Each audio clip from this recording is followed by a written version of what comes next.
नमस्कार दोस्तों। हम लोग मेंटल हेल्थ के कॉन्सेप्ट को डिटेल में डिस्कस कर रहे हैं।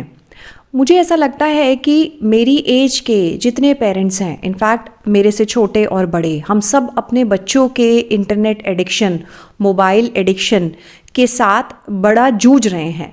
मेरा बेटा 10th के बोर्ड एग्ज़ाम्स दे रहा है और मेरे ब्रदर की जो बेटी है वो अभी स्कूल जाना शुरू हुई है। उसकी और मेरी प्रॉब्लम दोनों की सेम है कि कैसे हम अपने बच्चों का स्क्रीन टाइम कम करें। इस चीज़ को डिटेल में जानने के लिए कि हमें क्या करना चाहिए, क्या इसकी तह में हम जा सकते हैं, इस चीज़ को और गहराई से समझ सकते हैं। क्योंकि मैं इन सब चीज़ों को जानना चाहती थी बहुत डिटेल में, इसलिए मैं अपने व्यूअर्स के साथ भी इन सब चीज़ों को शेयर करना चाहती हूँ। मुझे लगता है कि ये सीरीज़ आप लोगों के लिए भी उतनी ही फ्रूटफुल रहेगी जितना कि मेरे लिए है। तो पिछले वीडियो में हमने देखा कि किस तरीके से इंटरनेट आया अराउंड 2000 के करीब। उसमें एक होड़ लगी थी टेक्नो ऑप्टिमिज्म की, मतलब टेक्नोलॉजी है तो बेहतर है। आज एआई के जो लोग फेवर करते हैं उनके हिसाब से एआई है, नई चीज़ है, एडवांस है, इससे बीमारियां सॉल्व होंगी, इससे बच्चों को पढ़ने में हेल्प मिलेगी। बट इसके क्या क्या साइड इफ़ेक्ट होंगे उस पर बहुत कम लोग बात करते हैं। उसी तरीके से जब इंटरनेट इंट्रोड्यूस हुआ था 2000s में, तो कंपनियों में होड़ लग गई थी कि कैसे लोगों को ज़्यादा से ज़्यादा साइकोलॉजिकल ट्रिक्स के द्वारा या फिर उनको एंगेज किया जाए, उनको ऐसी चीज़ों में अटका के रखा जाए जिससे कि उनका टाइम ज़्यादा से ज़्यादा स्क्रीन के ऊपर बीते। और काफ़ी हद तक हमने देखा कि पूरी दुनिया आज या तो सोशल मीडिया से हुक्ड है या इंटरनेट से हुक्ड है किसी न किसी माध्यम से। तो ये कंपनियां सक्सेसफुल भी हुई। इसी चीज़ को हम लोग और डिटेल में एक्सप्लोर करके देखेंगे कि इसका इस पूरी जनरेशन पे क्या असर पड़ा। हम बच्चों को 4 कैटेगरी में बांट सकते हैं। एक जिसमें हम उन्हें चिल्ड्रन बोलते हैं, चिल्ड्रन का मतलब जो कि 12 साल तक के हैं। उसके बाद आते हैं एडोलेसेंट, एडोलेसेंट का मतलब 10 से 20 साल के बीच के। उसके बाद आते हैं प्री टीन्स, प्री टीन्स मतलब 13 से 19 साल, और फिर माइनर जो भी 18 से कम है। अब ये जो हमारे बच्चे हैं इनमें चूँकि ब्रेन का फ्रंटल कॉर्टेक्स या ये जो आगे का हिस्सा है वो पूरी तरह से डेवलप नहीं होता। जब एडल्ट्स होते हैं और जिनका फ्रंटल कॉर्टेक्स डेवलप हो चुका होता है तो उनमें सेल्फ कंट्रोल की क्षमता आ जाती है। मतलब उनको तुरंत ग्रेटिफिकेशन या तुरंत एकदम इंस्टेंट जिसे कहते हैं कि रिलीफ नहीं चाहिए। टेम्पटेशन होती है, कोई बहुत स्ट्रॉन्ग इच्छा होती है, उसको कंट्रोल कर सकते हैं। बट बच्चों में ऐसा नहीं होता। ये जो बच्चों के ब्रेन का डेवलपमेंट है ये 20s तक चलता है, even up till as of 22, 23, 24 तक। तो उनके अंदर ये सारी कैपेसिटी नहीं है। इसीलिए सोशल वैलिडेशन चाहिए बच्चों को, मतलब उनको सपोर्ट चाहिए, उनको आसपास अपने पीयर्स से रिस्पेक्ट चाहिए, उनसे हामी चाहिए। पीयर प्रेशर जिसको हम बोलते हैं कि अगर बाकी सब कर रहे हैं तो हम भी कर सकते हैं, या वो लोग कर रहे हैं तो हमें भी करना चाहिए। ये सब फैक्टर्स बहुत ज़्यादा बड़ा रोल प्ले करते हैं कि बच्चे कैसे बिहेव करते हैं। इन कंपनियों ने क्या किया, इन कंपनियों के प्रोडक्ट्स से जब ये चीज़ें आने लगी सामने कि ये बच्चों को हार्म कर रहे हैं, तो बिल्कुल उन्होंने कम्प्लीटली नकार दिया, इन चीज़ों को डिनायल कर दिया या फिर कैंपेन चला दिए ऐसा कुछ नहीं है। जबकि हम सब जानते हैं ये जो साइकोलॉजिकल ट्रिक्स इंटरनेट की कंपनियां अपनाती हैं, जैसे कि सोशल मीडिया है, ये केवल आपको हुक करके रखना चाहती हैं और आपका एंगेजमेंट ही मेन चीज़ है जो इन कंपनियों के लिए सबसे इम्पॉर्टेंट है। आप जितनी देर उस साइट पे रहेंगे, आपकी अटेंशन मिलेगी, उतना ही ज़्यादा वो अपनी चीज़ें ऐड के थ्रू या और भी चीज़ें आपको बम्बार्ड कर सकते हैं। अब कंपनियों की कीमत इसलिए नहीं है कि वो बहुत ज़्यादा पैसा कमा रही है, बल्कि वो कस्टमर्स को कितना ज़्यादा देर तक अपने पास हुक करके रख पा रही हैं। लड़कियों पे इसका बहुत ख़तरनाक असर पड़ा सोशल मीडिया का, जिसमें कि ये सोशल साइट्स के थ्रू गर्ल्स पूरी तरह हुक हो गई, बॉयज़ वीडियो गेम्स पे हुक हो गए, पोर्नोग्राफी साइट्स पे हुक हो गए। और सबसे ज़्यादा डैमेज हमें देखने को मिला उस बढ़ती हुई उम्र में जिनको हम टीनेज बोलते हैं, या वो बच्चे जो अभी बचपन से एडल्टहुड की तरफ जा रहे थे, जिनका प्यूबर्टी का टाइम था। ये सब कुछ हमारी आंखों के सामने हुआ और हम लोग कुछ भी नहीं कर पाए, बिकॉज इसके बारे में ना हमारे पास कोई सेफ्टी का डाटा था, ना कोई इन्फॉर्मेशन थी। खाली चीज़ें बम्बार्ड होती चली गई, बच्चे आंख से देख रहे थे और कानों से सुन रहे थे पूरा कंटेंट। यूएस में भी क्या हुआ, यूएस सबसे डेवलप्ड नेशन है। 1998 में एक एक्ट पास हुआ कोपा, जिसमें कि खाली ये हुआ कि 13 ईयर्स या उससे बड़े लोग ही कुछ चीज़ों में अपना राइट दे सकते हैं कि कंपनियां उनकी इन्फॉर्मेशन ले सकती हैं। उसके लिए भी खाली बच्चों को एक बॉक्स टिक करना होता था। कोई नहीं जानता है, आप अपना डेट गलत भर दीजिए। आपको फेसबुक अकाउंट खोलना है तो वो पूछेगा आप एडल्ट हैं, आप येस कर दीजिए, डेट ऑफ बर्थ गलत भर दीजिए, जो कि अक्सर बच्चे करते हैं।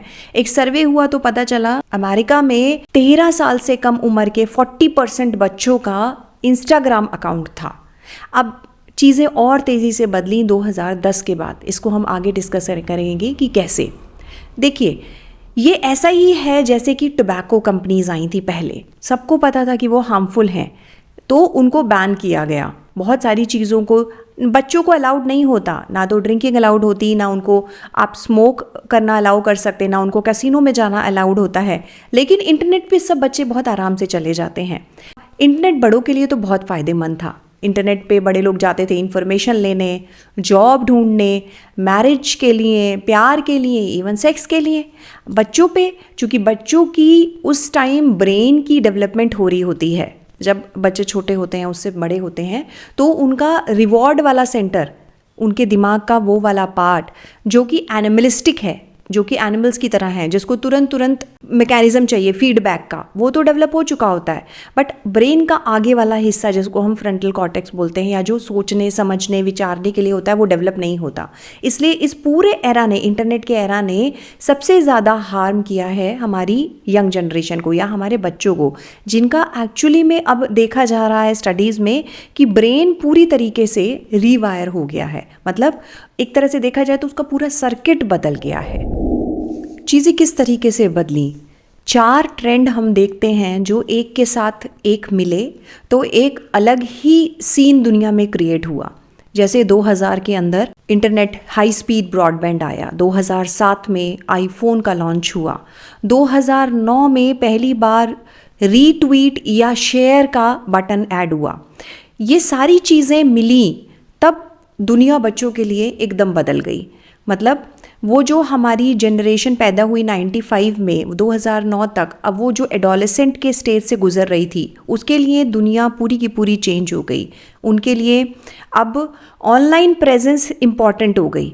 चौथा ट्रेंड जिसने सबसे ज़्यादा नुकसान किया गर्ल्स को, वो था जब फेसबुक में एक्वायर किया इंस्टाग्राम को और फेसबुक में शेयर वाला बटन आया, फ्रंट फेसिंग कैमराज आ गए और अब फेसबुक ने 2012 में इंस्टाग्राम एक्वायर कर लिया। अब ऑनलाइन फ़ोटोज़ वीडियोज़ अपलोड करने का ज़माना आ गया। अब बच्चे जो बड़े हो रहे थे उनके लिए ऑनलाइन प्रेजेंस बाहर की दुनिया से ज़्यादा इम्पॉर्टेंट हो गई। बाहर की दुनिया में जब हम एक दूसरे के साथ इंटरैक्ट करते हैं तो सोशल चीज़ें बच्चे सीखते हैं, इन द सेंस कि जब आई कांटेक्ट करते हैं, जब एक दूसरे का रिस्पांस चेक करते हैं, जब बात करते हैं, वो उस जनरेशन से धीरे धीरे ये चीज़ें ख़त्म होती चली गई। बिकॉज ऑक्सीजन होता है बच्चों के लिए जब वो बड़े हो रहे होते हैं कि हमारे जो दोस्त हैं वो लोग हमें एक्सेप्ट करें, हमारी तारीफ़ करें। वो सब ऑनलाइन होने लगा, ऑनलाइन बुराई होने लगी, ट्रोलिंग होने लगी, जिससे नेगेटिव इम्पैक्ट पड़ने लगा। तो ये जो हमारे बच्चे थे ये एक्चुअली में ऐसी एरा में बड़े हुए जिसमें कि एक तरह से धरती पे नहीं, जैसे मार्स पे बड़े हो रहे हों। पूरी दुनिया इन लोगों के लिए चेंज हो गई थी और इसमें पूरी की पूरी एक तरह से हम दे सकते हैं कि चाइल्डहुड की रीवायरिंग हुई, पूरा बदलाव हुआ, ब्रेन का डेवलपमेंट ही अलग तरीके से हुआ इन बच्चों का। अच्छा है कि ख़राब, ये तो हमें आगे आने वाली जनरेशन के साथ पता चल रहा है, जब ये पूरी की पूरी जनरेशन एक एंग्शियस या नर्वस या जैसे हम कहते हैं कि सोशली इनकेपेबल जनरेशन के तौर पर निकल कर आ रही है। इन लोगों से बोलो, अगर हम वो जनरेशन जो इस टाइम के साथ बड़ी हुई है या एडोलेसेंट में आई है, जब उनको बोलते हैं कि आप बात करो, तो उनको अभी सामने वाले से बात करना नहीं आता है, क्योंकि उस तरीके से बड़े ही नहीं हुए वो लोग। इंटरैक्शन, फिजिकल इंटरैक्शन जिस दुनिया में हम लोग बड़े हुए उसमें ये बच्चे नहीं बड़े हुए। इनके लिए दुनिया बिल्कुल अलग तरीके से काम करती है। क्या ये जो बच्चों की ब्रेन की रिवायरिंग हुई है इसमें टेक्नोलॉजी का ही हाथ है? देखा जाए तो एक ट्रेंड भी बदला। 1980s के बाद पेरेंट्स और ज़्यादा ओवर प्रोटेक्टिव हो गए, बाहर बच्चों का खेलना कम हो गया, कंप्यूटर्स आने लगे, तो धीरे धीरे जो फ्री टाइम था बच्चों का, जो खेलने में होता था पहले बाहर, वो अब बच्चे कंप्यूटर्स पे बिताने लगे और धीरे धीरे बाद में फ़ोन पे बिताने लगे। तो एक तरह से वो जो ओवर प्रोटेक्टिव जनरेशन आई पेरेंट्स की, जिसमें कि ये था कि बच्चे बाहर अगर अकेले खेलेंगे तो किडनैप ना हो जाएं, कुछ और प्रॉब्लम ना हो जाए, उसकी वजह से बच्चों का टाइम जो है वो ज़्यादा अंदर बीतने लगा। बच्चे जब बाहर खेलते हैं तो पेरेंट्स पे उनका डिपेंडेंस कम होता है, उनके बचपन के जो काफ़ी सारे डर होते हैं वो धीरे धीरे खुलते हैं, उनकी जो इनकॉम्पिटेंसी होती है, जैसे वो बहुत सारी चीज़ें नहीं कर पाते तो वो सीखते हैं उन चीज़ों को, अपने डर को ओवर पावर करना सीखते हैं, जो चीज़ें में उन्हें मुश्किल आती है उसको करना सीखते हैं। लेकिन जब ये वर्चुअल ज़िंदगी बच्चे जीने लगते हैं, मतलब अब सब कुछ उनका कंप्यूटर पे हो रहा है या फिर फ़ोन पे हो रहा है, तब ये चीज़ पॉसिबल नहीं हो पाती है, ये मुश्किल होती है। प्लस वर्चुअल दुनिया में जीते जीते कई बार बच्चे जो हैं वो एडल्ट स्पेस में चले जाते हैं, जहाँ पे वो जो बड़ों के लिए कंटेंट है, एडल्ट कंटेंट है, उसको कंज्यूम करने लगते हैं, उसको देखने लगते हैं, जो उनके लिए नुकसानदायक है। क्योंकि बच्चों को अभी बहुत सारी चीज़ों के साथ बहुत जल्दी एक्सपोज नहीं होना चाहिए, वो उनके ब्रेन के लिए ख़तरनाक है। तो ये जो हम पूरी जेनजी के बारे में बात कर रहे हैं, जिसमें हम कह रहे हैं कि एक तरह से रीवायरिंग हुई है उनके ब्रेन की, बहुत कुछ चेंज हुआ है, एक एंग्शियस जनरेशन, एक नर्वस जनरेशन हमारी अब आगे निकल के आई। इसके अंदर बहुत ज़्यादा बड़ा रोल रहा कि हमने बाहर की दुनिया में ओवर प्रोटेक्ट किया और वर्चुअल दुनिया में बच्चों को अंडर प्रोटेक्ट किया। तो क्या इसके बारे में हम लोग कुछ कर सकते हैं? डेफिनेटली कुछ ना कुछ हो सकता है। और भी इसके बारे में इंफॉर्मेशन और पॉइंट्स हम देखेंगे, जिसको हम नेक्स्ट वीडियो में कवर करेंगे। आज के लिए इतना ही। Thank you so much.